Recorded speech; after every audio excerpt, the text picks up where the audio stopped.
Boa tarde pessoal, tudo bem? Olá, boa tarde. Vamos começar aqui a nossa live, então teremos um convidado especial. Vou esperar um pouquinho o pessoal entrar. Hoje eu tô aqui com o Dr. Rafael, muita gente que entrou ali não sabia, vou deixar ele se apresentar logo mais, mas ele é meu marido, por isso que a gente tá no mesmo local e sem máscara, né? Porque a gente convive diariamente. Então, queria dar as boas-vindas a vocês. A gente vai fazer uma live bem especial. É um tema que é muito importante, principalmente nessa fase que a gente está de isolamento. Então, a gente vai conversar um pouquinho sobre isso.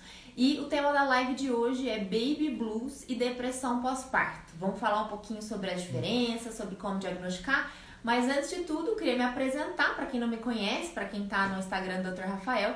Eu sou Marina Giatti, eu sou pediatra integrativa, sou intensivista pediátrica também. Estou aqui com o Instagram Criando Sem Crise, trazendo um pouquinho de informação para vocês sobre maternidade e tudo que envolve maternidade de uma forma mais leve.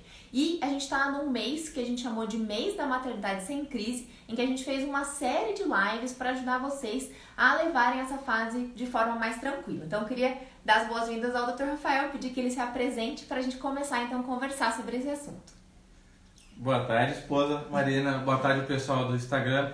Enquanto eu me apresento, eu queria que vocês confirmassem se o áudio tá bom, se vocês estão escutando a gente. A gente sempre dá um minuto para começar a conversa. Então, quem estiver escutando bem, tanto no meu perfil como no perfil da doutora Marina, pode dar um ok, só para a gente saber se vocês estão nos escutando bem.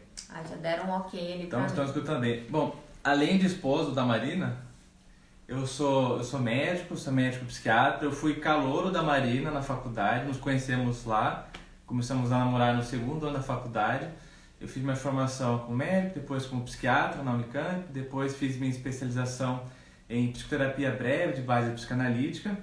E minha experiência nesse tema que a gente vai conversar hoje, que a Marina pediu para eu ventilar algumas dúvidas, na própria residência, a gente atende muito na maternidade, no CAISM, que tem lá na Unicamp, né? E depois, quando eu me formei, eu presto algumas consultorias, algumas interconsultas na maternidade aqui de Campinas. Alguns colegas obstetras me chamam para avaliar as gestantes na maternidade, no Renascença, aqui em Campinas, quando tem alguma intercorrência. E no meu consultório também atendo algumas grávidas e algumas puérperas, algumas recém-mães. Então eu tenho alguma prática em cuidar desse público tão especial.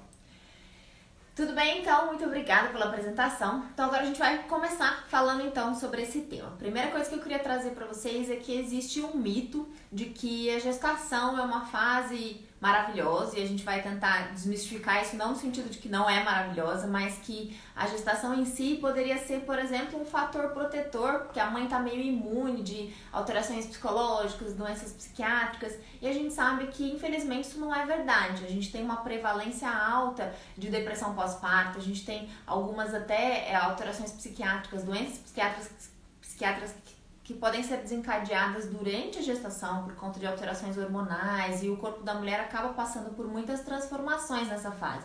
Então, apesar da gestação ser um momento lindo, de muito amor, de muito cuidado, a gestação não deixa a mulher imune de ter doenças psiquiátricas, alterações psicológicas importantes.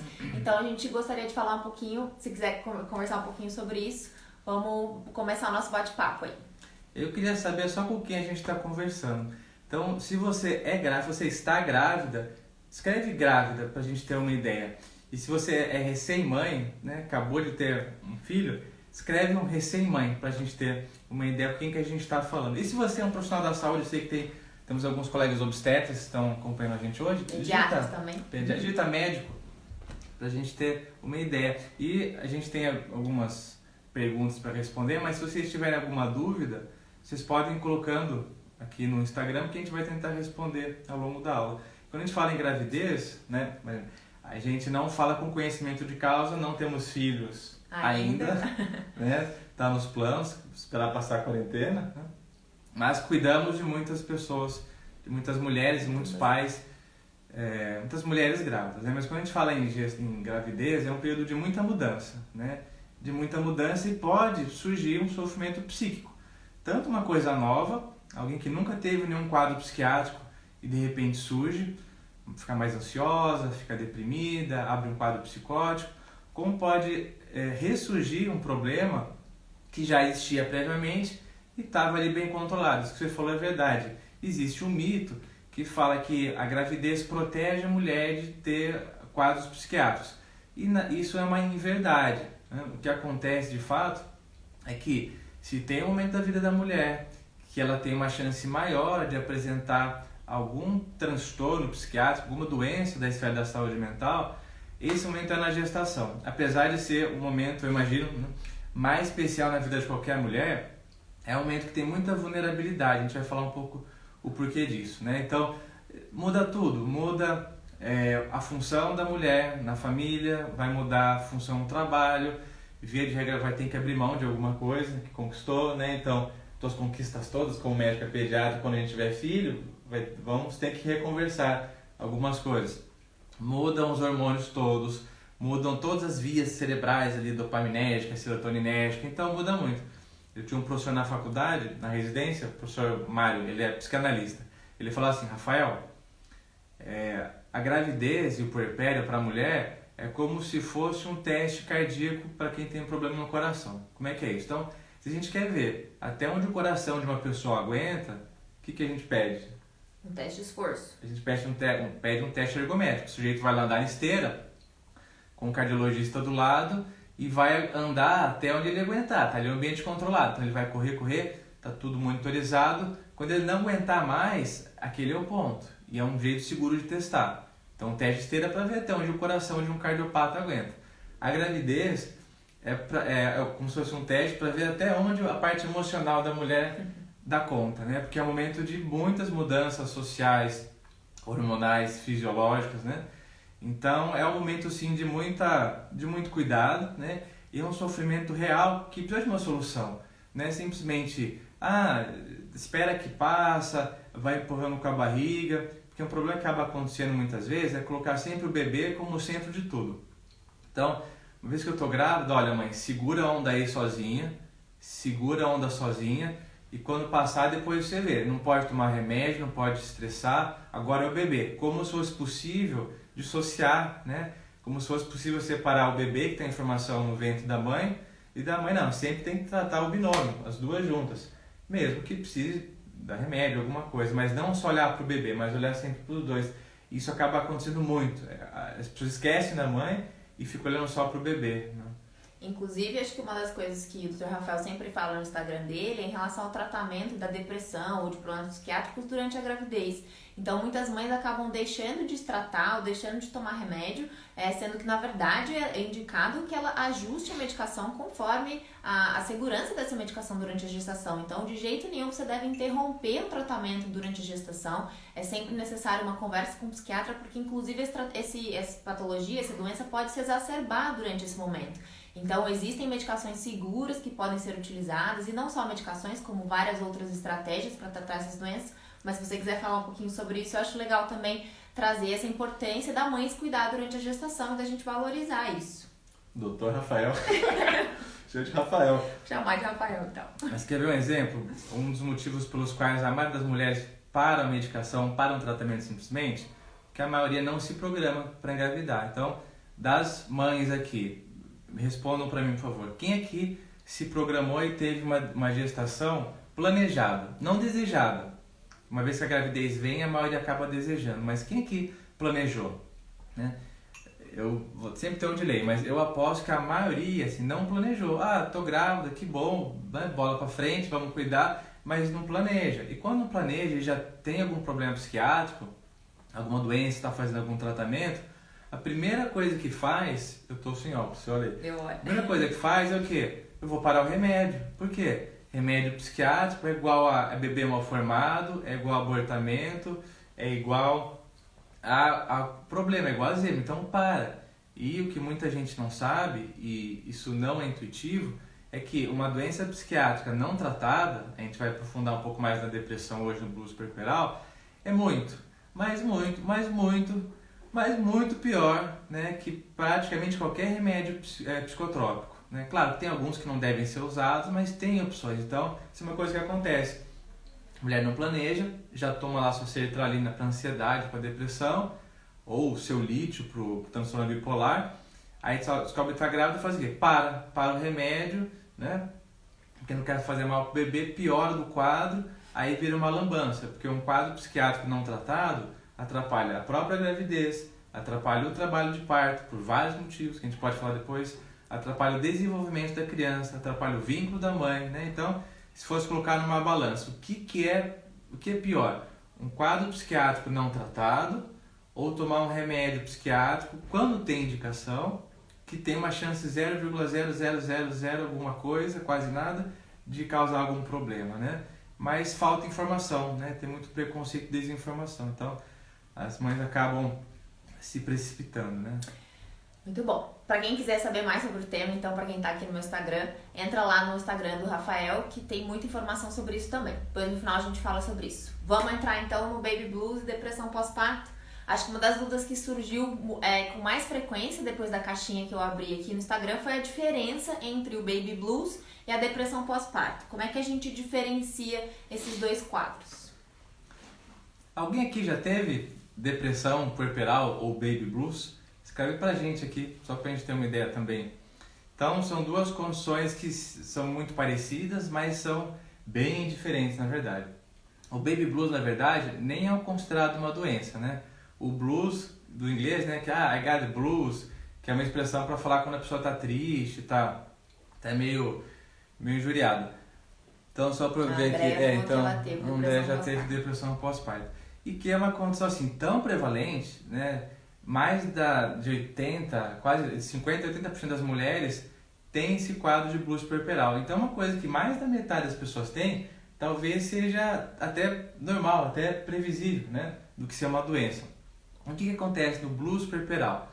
Então, é uma coisa que acontece lá fica pior pelo terceiro, quarto dia, que depois de uns 10 dias passa. Nesse quadro, a mulher fica mais irritada, fica mais nervosa, fica mais chorosa, pode ter o sono prejudicado, de não conseguir dormir, pode ficar mais sensível, né?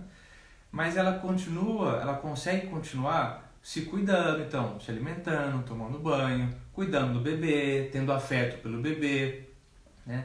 pelo esposo, né? Dentro de um grau, ter esse sofrimento que ela consegue continuar funcionando, vamos dizer assim. E se funcionar, é exercer o papel dela de puérpera, tá?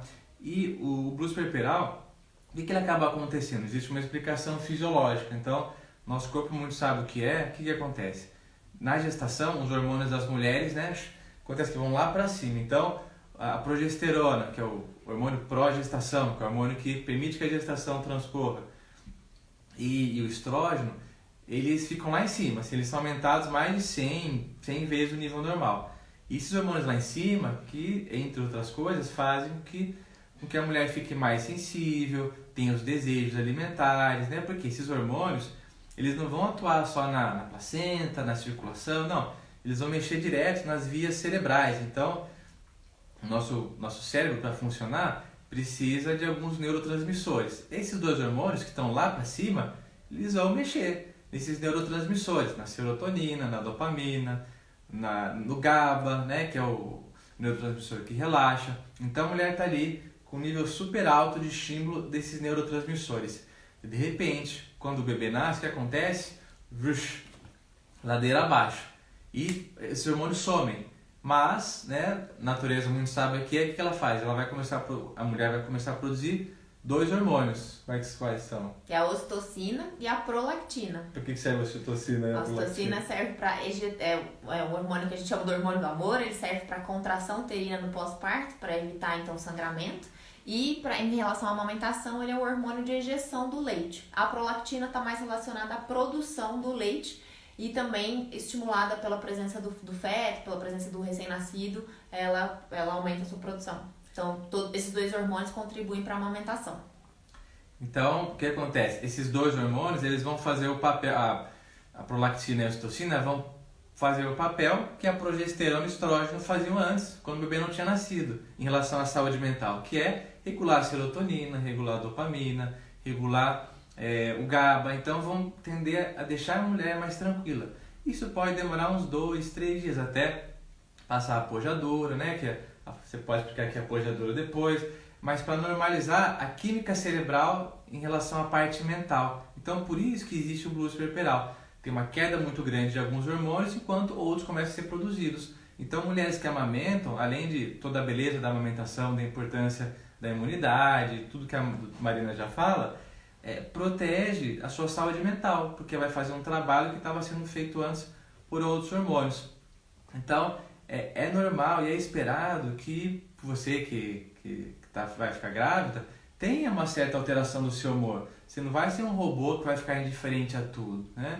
Isso é normal. A grande questão do blues puerperal é o seguinte: mulheres que têm blues puerperal têm uma chance maior de depois desenvolverem depressão. Não quer dizer que vai ter, mas via de regra, quem tem depressão puerperal, e aí é bem diferente, a gente vai falar, teve o blues puerperal antes. A depressão vai aparecer lá para a terceira semana depois do parto. O blues puerperal é mais no começo e dificilmente passa de 10 dias, 2 semanas.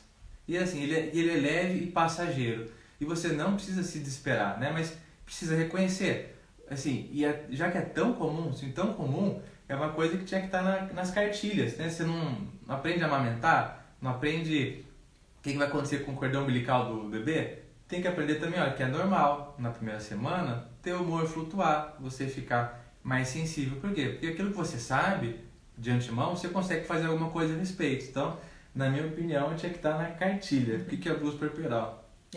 E acho que a Ana Flávia falou que teve, né, no primeiro filho dela, teve esse blues puerperal, e ela contou muito com a rede de apoio. Então eu falo sempre isso pra vocês aqui, na aula de rotina eu falei sobre rede de apoio, na aula de amamentação, semana que vem eu vou falar sobre rede de apoio, mas é tão fundamental que você tenha pessoas ao seu lado que possam te ajudar nesse momento, né? Porque além da questão da dificuldade com a amamentação, que é real, além da dor do pós-parto, se for cesárea mais ainda, se for parto normal um pouco menos, mas a mulher ainda tem uma dificuldade física de se locomover, de cuidar do bebê, tem a questão da privação de sono, então a mulher já vai estar, além de mais sensível, ela vai estar dormindo menos, porque o bebê acorda mais vezes, até a gente conseguir estabelecer essa rotina.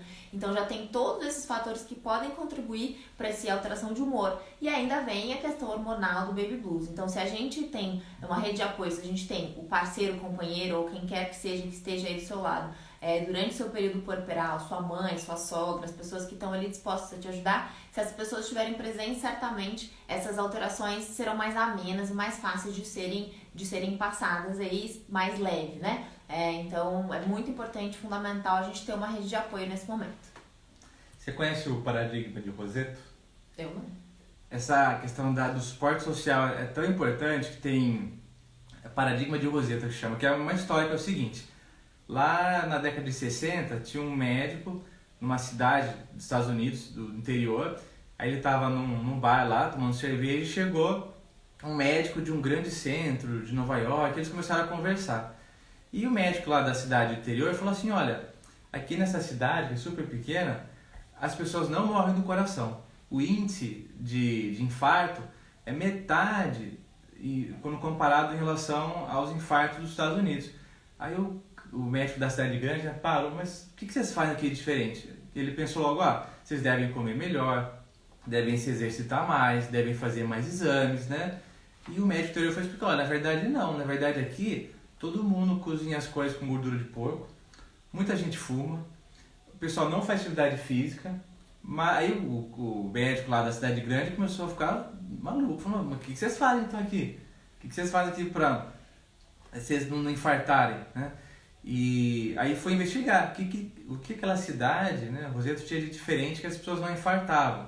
E o que tinha de diferente é o seguinte: era a vida comunitária. Então era uma cidade assim, tão pequenininha que todo mundo se conhecia, que as pessoas, todo mundo ia na igreja, todo mundo, um ia visitar o outro na casa, né, se visitavam mutuamente. Depois do jantar as pessoas iam caminhar na rua e conversar.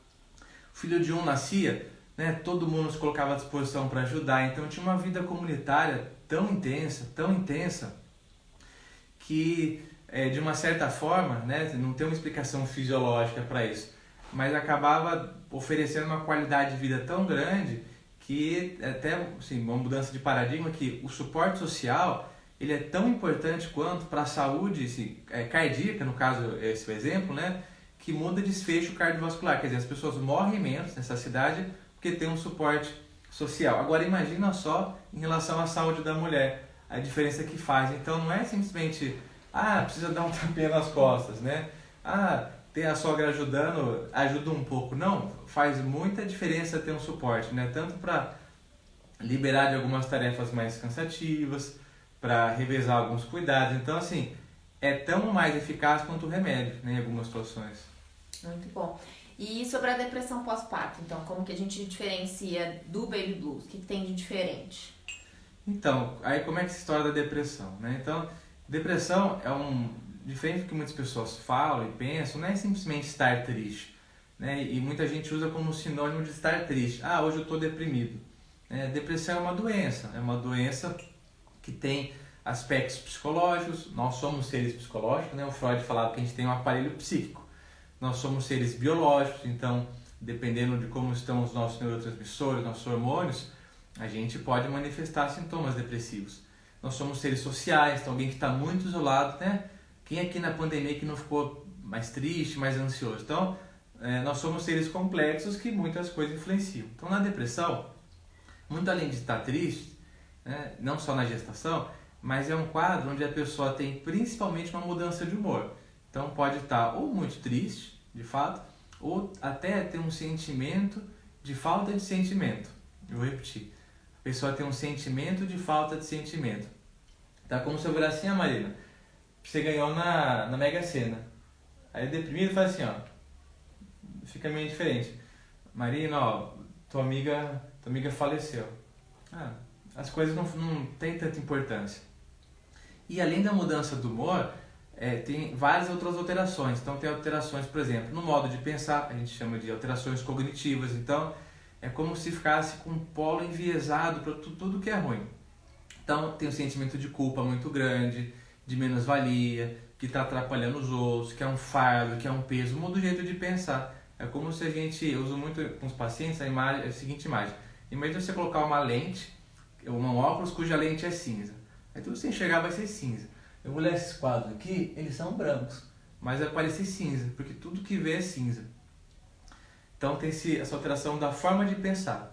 Tem alterações neurovegetativas também. O que é isso? Então muda o apetite, muda o sono, né? Pode ter mais dor pelo corpo. E na depressão puerperal pode acontecer tudo isso. O grande problema é que tem muita coisa que é normal da gestação que está presente na depressão. Por exemplo, alteração do sono, da fome, né? Você vê isso com os pacientes que comem mais, que não dormem. E aí, será que é depressão? Será que é normal da gestação? Então, uma dica assim, né, que os psiquiatras dão é o profissional, né, pediatra, obstetra, não ficar tão ligado nessas partes, nessas alterações das funções neurovegetativas, sono, fome, mas nas alterações de pensamento, de humor, tá? Principalmente nessas coisas. E assim, a depressão, ela é um problema que dura, né, pelo menos 2 semanas. Então ela começa lá pela 3ª semana, depois do parto, pode ter algum pródromo, algum sinal antes, mas ela começa a ficar mais intensa depois de algumas semanas, ela não passa. É uma coisa que pode durar pelo menos 2 semanas, mas meses, né? Pode durar meses, até assim 1 ano. E o principal, e você que está assistindo essa live, se você prestar atenção e aprender só isso que eu vou falar, já vai ter valido. Se você for profissional, se você for paciente, se você for esposo, tem algum esposo, futuro pai aqui, só para eu saber que eu não estou só. É o seguinte, é uma queda da funcionalidade. Então, se você esqueceu tudo que eu falei até agora, que a gente falou até agora, mas se você guardar isso, uma gestante deprimida, ela não vai funcionar. Ela não vai funcionar. E não é funcionar no trabalho, não, ela não vai funcionar assim para tomar banho, para comer, para interagir com o bebê, para brigar com o esposo com alguma bobagem que ele faz. Tem um futuro pai. Tem futuro pai? Tem. Tamo junto. Eu não tô grávida ainda, viu, gente? Então, assim, a mulher vai parar de funcionar e cada um tem uma demanda, né? Tem pessoas que são mais ativas em casa, tem pessoas que são menos, mas o sinal de alerta, o alarme que toca é esse, olha, a pessoa está diferente, não está funcionando. E você não precisa ter um diagnóstico para procurar uma ajuda médica, psiquiátrica. Se você acha que teu familiar, você não está funcionando, busca ajuda. Esse acho que seria o ponto principal, né, em relação a diferenciar um baby blues, que é normal, que é leve, que é passageiro, que tem uma chance muito grande que você tenha, de um quadro depressivo, que é uma doença que é muito grave, atrapalha a relação da mãe e bebê, né? Atrapalha assim uma série de coisas que nem cabe para falar em uma live. Dá para fazer uma live só disso depois. Quais são os prejuízos de uma mãe deprimida que não faz o tratamento? E é uma coisa que não passa sozinho. Eu queria ressaltar o que o Rafael falou em relação ao pediatra, né? Eu, como pediatra, tenho esse papel. Até é uma recomendação da Sociedade Brasileira de Pediatria que o pediatra levante essa hipótese diagnóstica de depressão pós-parto, porque no final das contas, o obstetra acaba demorando para rever essa mulher, né? Às vezes a revisão pós-parto é só com 40 dias, e nessa fase a mulher já pode ter apresentado esses sinais de depressão pós-parto. E o pediatra acaba sendo o profissional que avalia essa mãe com mais frequência, né? Porque o bebê no primeiro mês de vida às vezes precisa de 1, 2, 3 visitas até que a gente consiga estabelecer a amamentação, entre outras coisas, com o cuidado do bebê. Então o pediatra é um profissional que tem que ser capacitado para ao menos suspeitar, né? Ele provavelmente não vai ser responsável pelo tratamento e ele deve ser feito com um psiquiatra, então é importante falar que se a gente suspeita de depressão pós-parto, a gente precisa encaminhar para o profissional, para o psiquiatra. Essa mulher pode fazer depois psicoterapia e algumas mães perguntaram, é para o psicólogo ou para o psiquiatra? Para diagnóstico, para qualquer diagnóstico na esfera da psiquiatria, é o psiquiatra que deve fazer o diagnóstico. Ele vai indicar se a mulher se beneficiaria de terapia, daí pode ser com psicólogo ou com um psiquiatra formado nisso, né? Então é importante que nós pediatras para a gente encaminhar essa mulher com suspeita de depressão pós-parto para um profissional qualificado para que ela trate de maneira adequada. E a gente sabe que a depressão pós-parto, como ele falou, em relação às consequências para a mãe e para o bebê são enormes, né? Tem uma alta taxa de desmame, então as mães param de amamentar, o cuidado com o bebê fica prejudicado, a relação interpessoal com o marido, com o acompanhante, com o companheiro, quem quer que seja, também fica prejudicado, o autocuidado dessa mulher fica prejudicado. Então tem um monte de prejuízos aí para a saúde do binômio e para a saúde da mulher. Então é importante que a gente tente fazer esse encaminhamento. Vou falar uma coisa? Claro. Falou da questão de quando procurar o psiquiatra ou o psicólogo. E é engraçado que tem os dois opostos. Tem pacientes que chegam assim, no consultório e quando eu encaminho para uma psicoterapia, falam de jeito nenhum, não vou fazer terapia, ficar só batendo papo, tem muita resistência. E o contrário ocorre também, né? Eu também sou psicoterapeuta.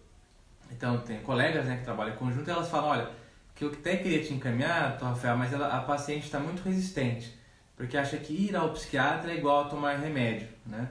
Então, idealmente, você procura quem você conseguir primeiro. Se tiver uma psicóloga para passar primeiro, passa, até porque os psicólogos, eles são muito parceiros nesse sentido, de identificar que tem alguma coisa a mais acontecendo e encaminhar para o psiquiatra. E apesar assim, de tem muitos psicólogos fantásticos que fazem diagnósticos muito bons, mas tecnicamente e legalmente, quem dá um diagnóstico médico é o médico. Até porque é importante, antes de falar, olha, fulano, se a senhora está com depressão, está com blues puerperal, fazer alguns exames laboratoriais que vão descartar outros problemas de saúde que possam imitar uma depressão. Por exemplo, um hipotiroidismo, né? A tireoide da gestante não funciona bem, da puérpera não funciona bem. Ela fica com sintomas iguaizinhos de depressão. Mas ela não está deprimida. Aí você dá o hormônio que está faltando, ela melhora.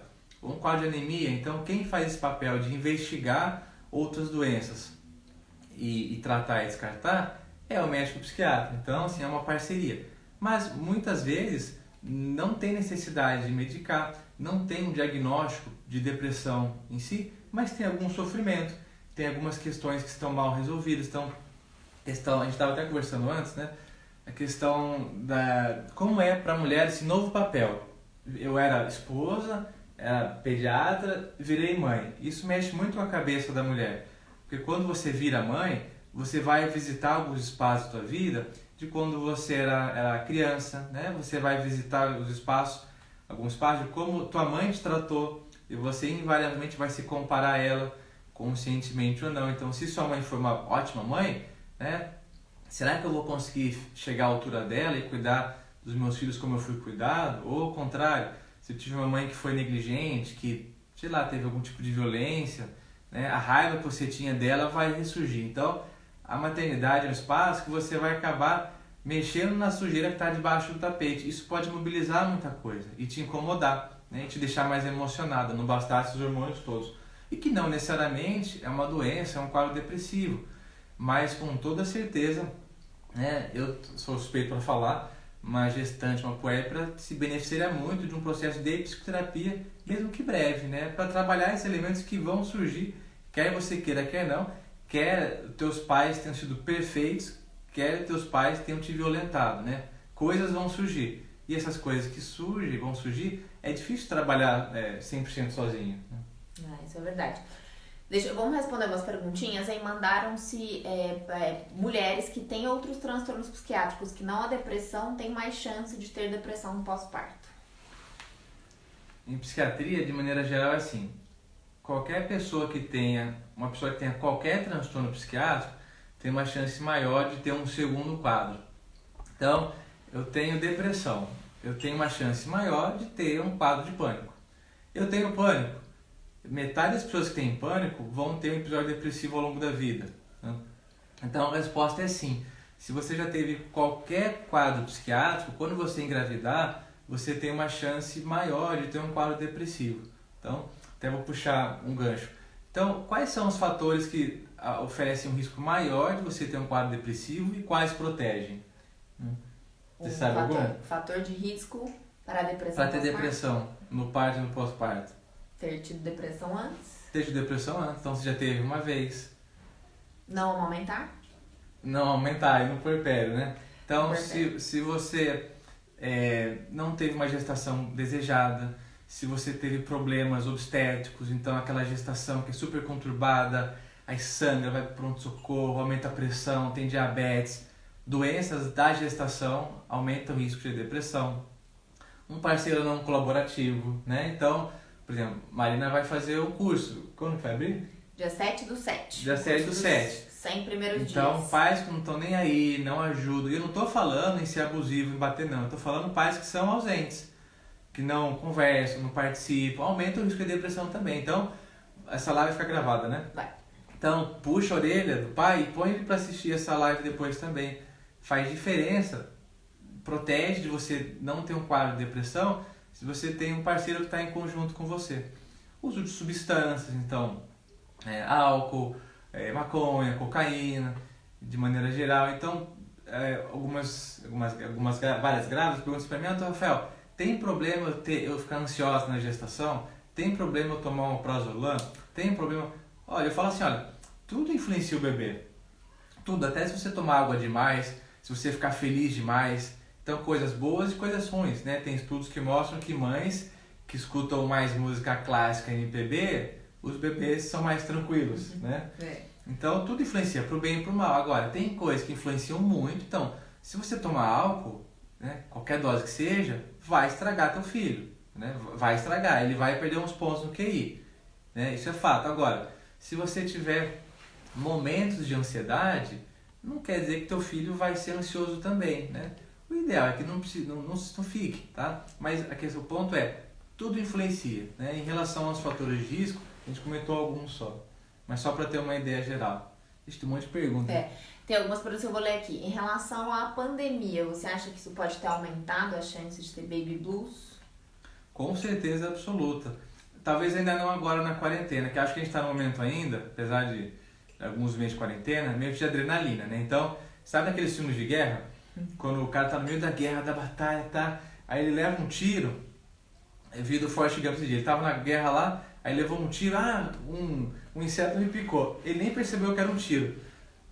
Ele tava indo lá, guerreou, aí depois que ele foi ver que ele tinha levado um tiro, né? Então na hora da adrenalina a gente não sente muito as coisas, mas quando passa, aí vê o baque. Então, em épocas de quarentena, né? É comum que aconteça isso. Agora a gente fica mais ansioso, nervoso, pode ter quadros depressivos também, mas passada a quarentena, aí assim, infelizmente que a água vai bater na bunda, aí que os quadros depressivos, de transtornos de estresse pós-traumáticos tendem a aparecer. Na pandemia que teve em 2004, que pegou mais Canadá, né, do SARS, das pessoas que ficaram em quarentena, aqui no Brasil não chegou tanto, né, mas 30%, 40% das pessoas que ficaram em quarentena, que no caso agora é todo mundo, desenvolveram ou depressão ou transtorno de estresse pós-traumático. Então, a resposta é sim, tem uma chance maior de acontecer. E perguntaram dessa questão da depressão não relacionada à gestação, se essa disfuncionalidade vale também para fazer diagnóstico de depressão em outros momentos da vida. Essa questão da disfuncionalidade, a pergunta é super boa, nem sei quem fez. Foi aqui, não. Mas vale para qualquer diagnóstico psiquiátrico, da esquizofrenia, transtorno bipolar, ao uso problemático de álcool.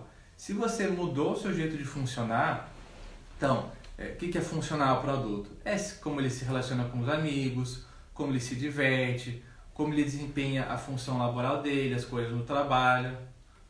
Eu vejo aqui as perguntas. Eu estava vendo como funciona no trabalho. Então, independente do diagnóstico, e você que não é profissional da saúde mental, não é teu papel saber do diagnóstico, e está tudo bem.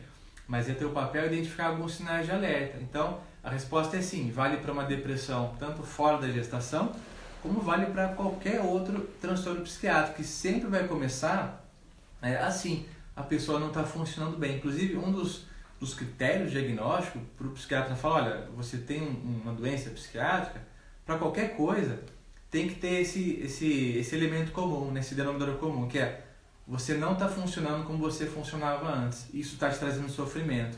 O resto é resto.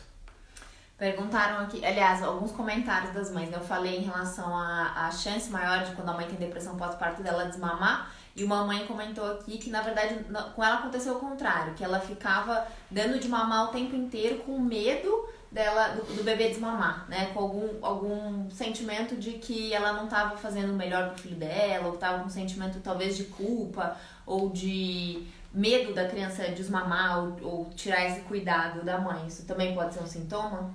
Cuidado em excesso, né? Antes de eu responder, eu só queria fazer um convite para quem está assistindo. Se você está gostando desse estilo, dá um feedback pra gente e compartilha. Enquanto a live está rolando ainda, clica no botão aqui para compartilhar. Se você lembrou de alguém, eu tenho certeza que você lembrou de alguém que, nossa, essa pessoa poderia estar assistindo essa live aqui. Compartilha para trazer a pessoa aqui agora, tá?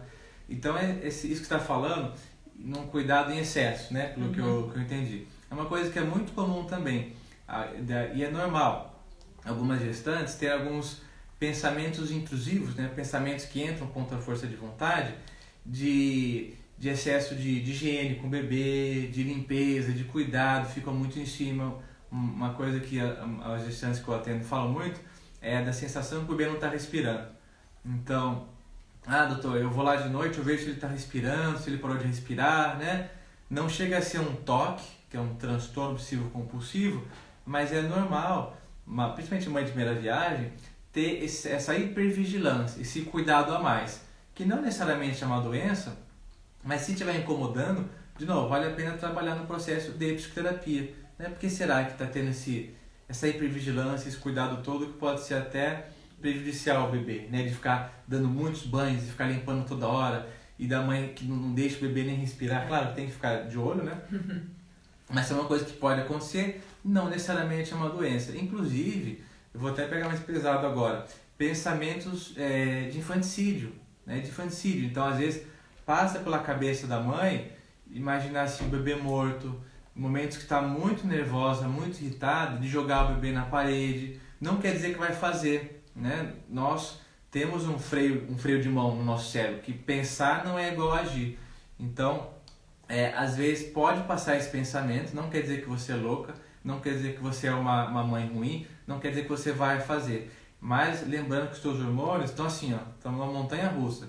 E que você não é seus pensamentos. Que você pode ter pensamentos, né, às vezes de machucar, e que tá tudo bem, e que é uma coisa que vem e que passa. Agora, se fica toda hora, se você acha que tem dificuldade em lidar com esse tipo de impulso, aí precisa procurar uma ajuda profissional.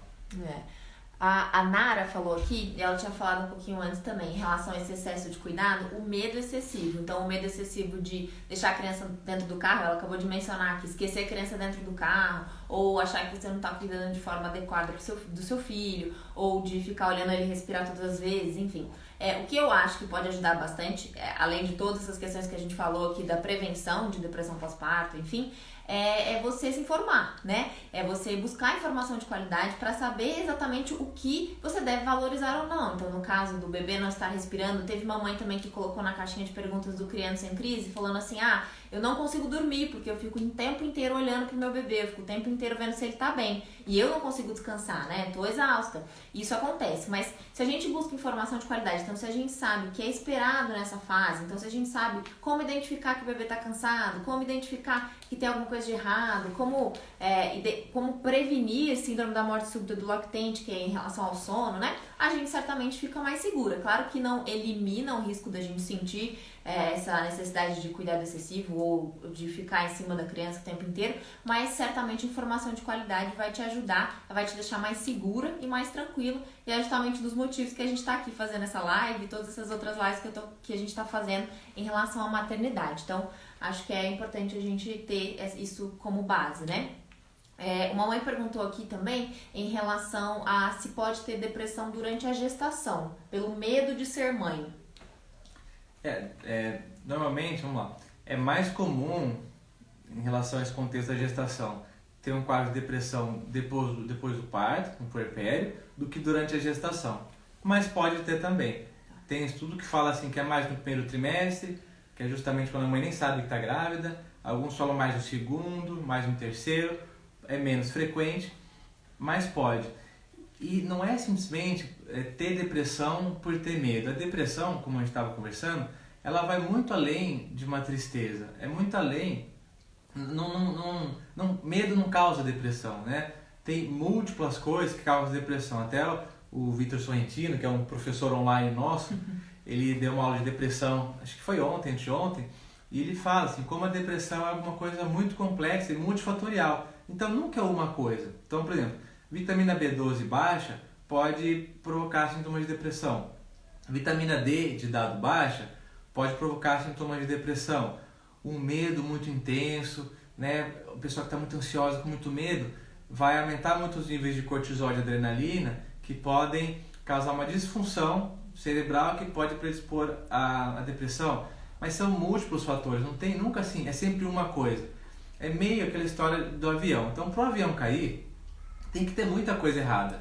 O piloto tem que ter deixado passar, o copiloto tem que ter deixado passar a falha, o sistema automático lá do avião de segurança tem que ter deixado passar a falha. Então, nunca assim, o avião caiu porque faltou gasolina. Putz, faltou gasolina e caiu. Não, sempre é uma sequência de eventos. Para alguém deprimir, né, também é uma sequência de eventos. Então, não é assim, tive medo, posso ter depressão. Não, se teve medo, mas como é que está a sua parte nutricional? Como está o teu suporte familiar? Como está o teu suporte psicológico?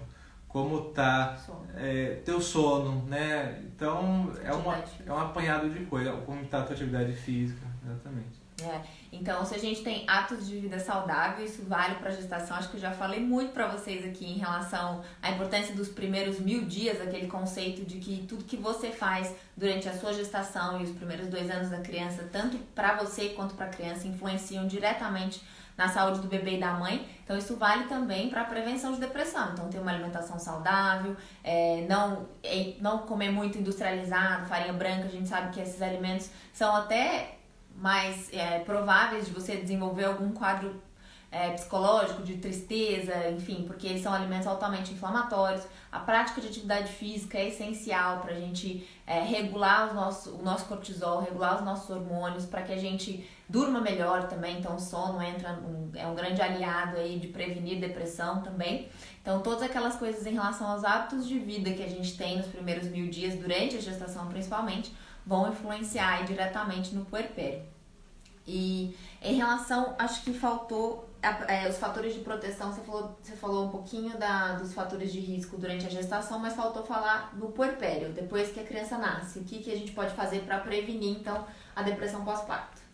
Amamentar, além de melhorar o vínculo da mãe e bebê, como a gente estava falando, vai aumentar bastante os níveis de ocitocina e de prolactina, que vão regular as funções cerebrais, os níveis de serotonina, de dopamina, de ácido gama-aminobutírico, que é o GABA, né? Fora a questão do vínculo, da satisfação, né? Tem toda uma pressão, né, da mulher de ter o parto normal, de amamentar.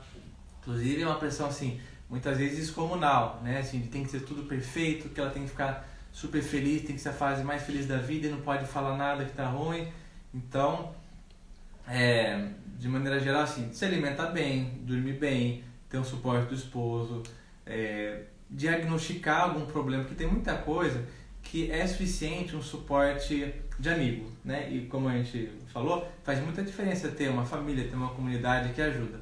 Mas às vezes, passou de um ponto, pessoal, precisa de tratamento médico, com remédio às vezes. Então, alguém que tem a perna quebrada, uma gestante quebrou a perna, ninguém vira pra ele e fala, olha fulano, aguenta aí que a perna vai melhorar, tem que ter força de vontade. Não, pega pela orelha e vai no pronto-socorro para fazer um raio-x e operar se for o caso. Com alguns quadros psiquiátricos, sim, a mesma coisa. Então, na minha caixinha perguntaram, minha amiga está com depressão, não sei o que eu faço. Olha, você vai ser mais incisivo e você vai com ela no psiquiatra. Marca e vai junto. Por quê? A depressão, diferente sim, alguém que quebrou a perna, por exemplo, que a pessoa vai querer ir no pronto-socorro porque está doendo, porque é uma coisa que ela enxerga. Na depressão, vira uma chave na cabeça que a pessoa acha que não só não tem nada, mas como ela dá trabalho para os outros, ela não merece atenção, não merece cuidar, então ela não vai procurar iniciativa por conta própria. Então, é papel sim dos familiares, esposo, pegar pela mão e marcar e levar no psiquiatra para ver se tem algum problema médico, mesmo que não tenha, mas para descartar. A gente costuma associar a depressão com falta de vontade, né? Com falta de força de vontade, com fraqueza. A pessoa é fraca, ela é deprimida. Isso não é verdade. A gente sabe que é uma doença, tem explicação orgânica e tem tratamento que melhora, que reverte o quadro. Então não dá pra gente achar que é só falta de força de vontade, né? Então precisa realmente procurar ajuda médica, precisa realmente buscar melhorar, porque certamente o seu autocuidado e o cuidado com o bebê vai ser infinitamente melhor, a sua saúde vai ser melhor e o seu relacionamento com as outras pessoas também vai melhorar. Então tem tratamento, dá para tratar, é seguro tratar durante a gestação, durante a amamentação, é seguro para o bebê, então precisa realmente procurar ajuda. A Silvia aqui da Higiene Natural falou que depois que ela começou a praticar yoga, as coisas melhoraram muito. Então cada um vai ajustar aí na sua rotina o que se encaixa melhor, alguma forma de aliviar estresse, alguma forma de atividade física. Então não tem a melhor atividade física, acho que o Rafael sempre fala isso, né? Não tem a melhor atividade física, não tem a melhor alimentação. Tem alimentação, tem atividade física, tem todas essas mudanças de hábitos que se encaixam na sua rotina, que se encaixam no seu dia a dia. Então muito melhor do que fazer atividade física de forma prescrita é você incluir na sua rotina essa atividade física. É o momento melhor que você consegue fazer. Então o yoga é uma excelente alternativa. Tem mãe que gosta de dançar, tem mãe que gosta de fazer academia, tem mãe que gosta de passear, de andar, caminhar, correr, enfim. Tente achar atividade que te faça bem e a mudança de estilo de vida que se encaixe melhor do que o hábito de vida perfeito é você fazer o melhor possível dentro da sua rotina. Em relação ao tratamento que você estava falando, que assim, tratar a depressão não é igual a tomar remédio necessariamente, para grávida ou não. Inclusive, assim, as diretrizes de psiquiatria, elas falam que para quadros leves de depressão, não precisa de remédio. O remédio é igual a placebo. Então, psicoterapia, mudança de hábito de vida. E para gestante, a gente tende a priorizar isso. Então, chega uma gestante com quadro deprimido. Se puder não usar antidepressivo, ótimo, é possível. A psicoterapia, suplementação, né, mudança de hábitos de vida. Mas se precisar tomar remédio, tá tudo bem também. E tem esse mito, né, que tomar remédio psiquiátrico na gestação é igual que o bebê vai nascer mal formado, que vai ter algum problema. E na verdade não. Então só para ter uma ideia, o risco de malformação de bebê é mais ou menos 3%. Naturalmente, a mulher fez tudo perfeito, tudo certinho. Tem 3% de chance, de cada 100, 3 podem ter alguma malformação. E para algumas várias medicações, esse risco é o mesmo, né? Então, não tem risco aumentado. Claro, se puder, não toma, né? Se puder, não toma, até porque não tem teste para saber exatamente o que o remédio causa no bebê, né? Ninguém vai pegar um grupo de grávidas e olha, toma aqui para ver que estrago vai fazer. Isso seria antiético. O que se sabe dos efeitos dos remédios psiquiátricos nas gestantes funciona assim. Então, olha, a gestante estava grávida, ela tomou, ou não sabia que estava grávida, ou tomou porque tinha que tomar, aí depois vamos ver o que aconteceu. Então, é mais difícil saber o que o remédio vai causar na grávida do que o remédio causa nas pessoas comuns, quando os testes são feitos pelos laboratórios. Mas, isso que eu queria que você entendesse aqui. Tá grávida não é uma contraindicação de tomar remédio psiquiátrico. e que, normalmente, via de regra, é muito, mas muito pior ter um quadro psiquiátrico não tratado, depressão então nem se fala, do que tomar um remédio. E hoje em dia existem remédios que são muito seguros, né, em relação a quadros depressivos principalmente. Então, se você precisar tomar remédio, tá tudo bem, toma um remédio por um tempo limitado, depois volta à rotina normal, mas não fuja do psiquiatra, não pare a medicação de repente sem falar com o teu médico. A Thaisa que colocou que ela parou a medicação quando ela decidiu engravidar e foi mantendo só com acompanhamento psicológico. O meu medo é ter que retornar a medicação e influenciar no leite. É isso que a gente acabou de falar. Se você tá bem sem, claro, isso é importante que você faça o acompanhamento, então foi muito legal o que você fez, de manter o acompanhamento durante a retirada da medicação. É sempre importante que você acompanhe com o seu psiquiatra, que ele saiba que você está tirando a medicação, porque muitas vezes algumas medicações precisam fazer um desmame mais lento, porque você pode ter alguns sintomas de rebote, então é importante sempre fazer acompanhamento médico.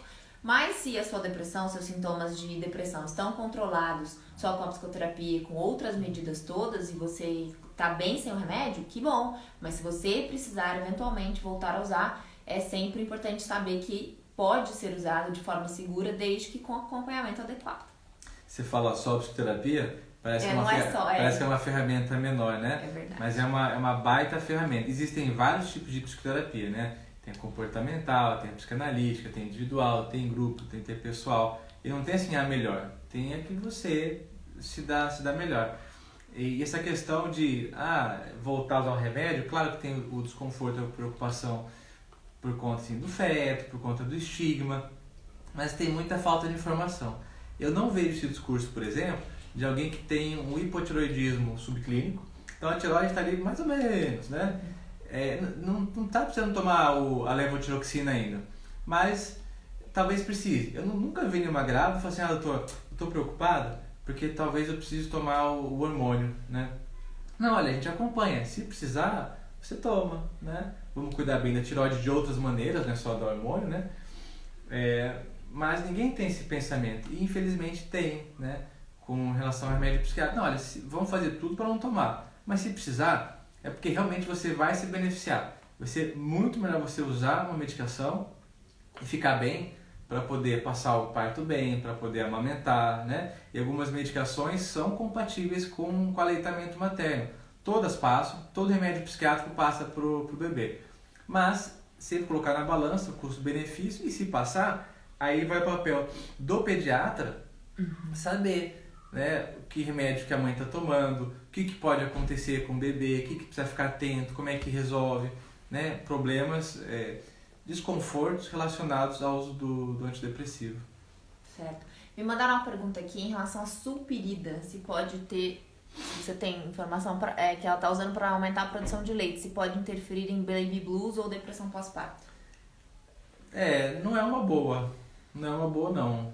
Inclusive para a produção de leite, viu? A gente sabe que as medicações, a grande maioria delas tem muitos efeitos colaterais e o benefício, quando a gente coloca na balança, não supera o risco de usá-las. Então, na grande esmagadora maioria das vezes, as medicações para aumento da produção de leite não estão indicadas. A gente indica sempre uma ordenha de forma regular, então isso vai te ajudar muito a tirar o leite, se você estiver precisando ordenhar, então isso vai ajudar muito a aumentar a produção de leite. E a sucção, não há nada melhor que estimule a produção de leite do que a sucção do bebê. Então esses remédios devem ser usados com muita cautela. Porque assim, não dá para responder sem a gente avaliar, mas é uma prática comum, assim, alguns obstetras usarem remédios antipsicóticos, como a sulpirida, porque elas vão bloquear os receptores lá dopaminérgicos e lá via túbulo infundibular, que vão aumentar a produção, né, de prolactina, e o prolactina aumentando vai produzir mais leite. Então, mas é um antipsicótico, né? Então, será que não tem outras maneiras de estimular a amamentação que não seja dar um antipsicótico, né? Eu acho que tem. Cada caso é um caso, não sei o seu caso, mas via de regra não costuma ser uma primeira escolha. Muito bom. Gente, a gente tem 5 minutinhos para terminar a live, então a gente vai abrir para algumas perguntas aqui. Se você, aqui é Maternário, ó, muito legal. A Maternário agradeceu pela live e ela falou que procurar uma consultora de amamentação vale a pena e ajuda muito, sem dúvida, né? Nessa fase de dificuldade de amamentação, procurar auxílio é muito bom. Para quem não tem condição de procurar uma consultora de amamentação, que eu fortemente indico, existem os bancos de leite também, os bancos de leite mais próximos aí da sua cidade. Tem profissionais super capacitados, enfermeiras, técnicas de enfermagem que são especialistas em amamentação e podem te ajudar também. Inclusive, já vou fazer propaganda que semana que vem, dia 2, vai ter uma live sobre as 5 principais dificuldades durante a amamentação. Então, para quem está amamentando, acho que vai ser uma live bastante proveitosa. Você queria finalizar com alguma coisa, Rafa? Alguma coisa que ficou faltando? Eu quero. A Mariana falou no meio da live sobre a questão da importância de você se educar, né, para ser mãe. E de fato, assim, ninguém estuda, faz curso para ser mãe, né? Desde que o mundo é mundo, as mães, elas se tornam mães e o amor é instintivo. Ninguém faz um curso para amar os próprios filhos. Mas o que não é instintivo, né? Isso eu estou aprendendo muito também com as aulas dela, é o cuidado. Eu sou médico formado, né, numa das melhores faculdades assim, do país. Cuidei lá dos bebês no posto de saúde, na maternidade, fazia recepção da sala de parto. E a gente pretende ter filho logo menos, eu não saberia tudo o que eu sei agora, né, por conta do que você fala. Então, mesmo eu médico, eu preciso estudar para aprender algumas coisas para cuidar melhor do nosso futuro filho. Então, muitas mães acabam ficando muito angustiadas e preocupadas porque elas não adquirem conhecimento técnico, não aprendem coisas que não são instintivas. Então, assim como para dirigir um carro, ninguém sai dirigindo um carro de uma hora para outra. Faz um curso, treina, aprende, depois fica confortável. Alguns cuidados de mãe, de pai inclusive também, não são instintivos. Então, como é que eu lido com febre? Como é que eu lido com choro? Como é que eu lido com isso? Como é que eu lido com aquilo? Então, um benefício, né, da nossa sociedade hoje em dia é que tem informação, né? Tem profissionais de saúde que estão mastigando quantos anos? 10 anos, 11 anos de estudo, né? 6 de medicina, mais 2 de pediatria, mais 2 ou 3 de medicina intensiva? 2. Mais 2 de medicina intensiva, né? Então, você não precisa estudar 10 anos para aprender como cuidar do teu filho. Tem um monte de coisa por aí. Você pode buscar no Google, pode buscar onde você quiser. E pode buscar profissionais que mastiguem, né, isso para você. Eu, na minha prática clínica, eu também tento fazer isso muito com os meus pacientes, com o pessoal do meu perfil que está me seguindo, né? Você não precisa ler todos os artigos de depressão do mundo. Eu leio. Não todos do mundo, mas bastante. E eu resumo para você o que é mais importante. Então, a maioria das mães, resumindo, fica ansiosa porque acha que deveria saber uma coisa que é instintivo e que não é. E não é culpa tua se você não sabe como lidar com a febre do teu filho. Mas agora você sabe que isso não é instintivo, né? E que você deveria se capacitar para ter esse cuidado, né? E isso que ela tenta fazer nessas lives todas, né? Então acho que é justamente isso.